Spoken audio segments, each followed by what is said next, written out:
রাসূলুল্লাহ সাল্লাল্লাহু আলাইহি ওয়াসাল্লাম বলেছেন, ইন্না মিন আফদালি আইয়ামিকুম ইয়াউমাল জুমআতি, তোমাদের জন্য সবচেয়ে উত্তম দিন হচ্ছে জুমার দিন।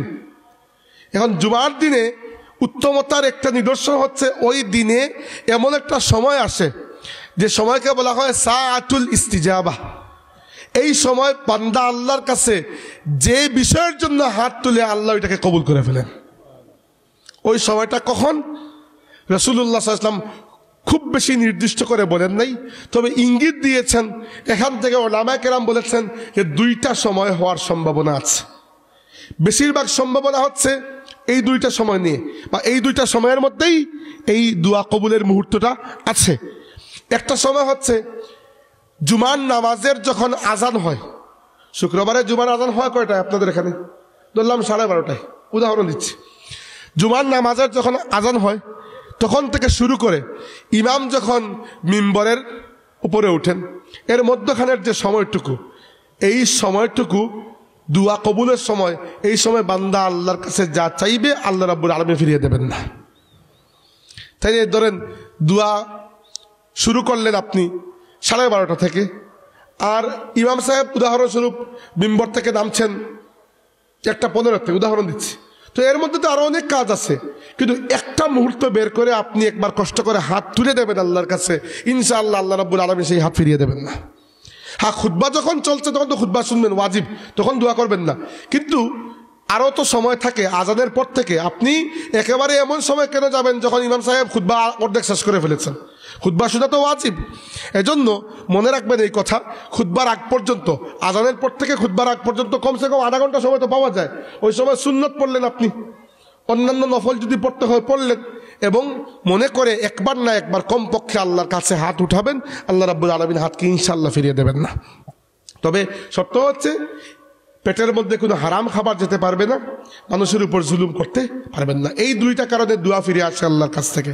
আর সুন্নত দুইটা নিয়ম হচ্ছে, দোয়ার শুরুতে এবং শেষে আল্লাহর রাসূল সাল্লাল্লাহু আলাইহি ওয়াসাল্লামের প্রতি দুরূদ পাঠ করতে হবে, এবং দোয়া শুরু করতে হবে আল্লাহর হামদ দিয়ে, বলতে হবে আলহামদুলিল্লাহ অথবা আলহামদুলিল্লাহি রাব্বিল আলামিন।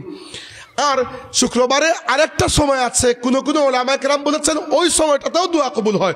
ওইটাও হচ্ছে সাআতুল ইস্তিজাবা। ওইটা কোনটা? ওইটা হচ্ছে আসরের শেষ ওয়াক্ত থেকে মাগরিবের ওয়াক্ত শুরু হওয়ার আগ পর্যন্ত।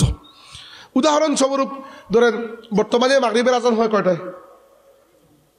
5:54 ধরলাম, মধ্যখানে ধরলাম 6টায়, উদাহরণ দিচ্ছি। তো 5:30 থেকে 6টা পর্যন্ত এই যে আধা ঘন্টা, মানে আসরের একেবারে শেষ ওয়াক্ত আর মাগরিবের সূচনা লগ্ন। ওই সময় নামাজ পড়বেন না, ওই সময় নামাজ পড়া মাকরুহ, তাই না? আসরের ফরজ নামাজের পর থেকে নফল নামাজ আদায় করা মাকরুহ। কিন্তু ওই সময়টা আপনি দোয়া করতে পারবেন। তাই জুমার দিনে এই একটা সুযোগ নিজের জন্য রাখবেন। কমসে কম একবার যে কোনো জায়গায় বসে পাক সাফ অবস্থায় আপনার যে কোনো হাজতের জন্য আল্লাহর কাছে হাতটা উঠিয়ে দেবেন, ইনশাআল্লাহ আল্লাহ রাব্বুল আলামিন হাতকে ফিরিয়ে দেবেন না। এই সময়টাকে কি বলা হয়? সাআতুল ইস্তিজাবা, দোয়া কবুলের ঘন্টা, দোয়া কবুলের মুহূর্ত। তাইলে দোয়া আল্লাহর কাছে যখন করবেন, মনে রাখবেন এই কথা যে আল্লাহ তাবারাকা ওয়া তাআলা আপনার মালিক। আল্লাহর সাথে আপনার সম্পর্কটা দুনিয়ার অন্য সমস্ত সম্পর্কের ঊর্ধ্বে। এমন নয় যে আল্লাহর সাথে আপনি কোনো চুক্তি করেছেন যে এত টাকার কাজ করলে এত টাকা বেতন দিতে হবে, না। আল্লাহর কাছে আপনার সমস্ত প্রয়োজনকে খুলে বলবেন, এমনভাবে বলবেন যে আপনি অসহায়। আল্লাহর দেওয়ার উপর আপনার পুরো অস্তিত্ব, দুনিয়াতে আপনার থাকা বাঁচা মরা নির্ভর করে, এবং আসলেও তাই। তাই আল্লাহর কাছে চাওয়ার সময় কখনো বেখেয়াল হয়ে চাইবেন না। বেখেয়াল হয়ে দোয়া করলে কখনো দোয়া কবুল হয় না। আপনি খেয়াল করে আগে থেকে প্রস্তুতি নিয়ে, কায়মনোবাক্যে চোখের পানি ছেড়ে দিয়ে, আল্লাহর প্রশংসা করে, আল্লাহর কাছে ক্ষমা চেয়ে নিয়ে এরপরে আল্লাহর কাছে আপনার হাজতকে বলবেন, এবং মুস্তাগনি হয়ে বলবেন না, বেপরোয়া হয়ে বলবেন না যে দিলেও যা না দিলেও তা, দিলে না দিলে নাই, বা দিলে কি না দিলেই কি, এরকম কখনোই মনমানসিকতা নিয়ে বলবেন না। এই মন নিয়ে বলবেন যে আল্লাহ তোমার দেওয়ার উপর আমার অস্তিত্ব টিকে আছে, আমার এইটা প্রয়োজন, তুমি আমাকে দাও। অবশ্যই হারাম কিছু চাইবেন না, এটা তো বেয়াদবি। হালালই চাইবেন, কিন্তু যখন চাইবেন কায়মনোবাক্যে চাইবেন, এবং এই বিশেষ মুহূর্তগুলো খেয়াল রাখবেন।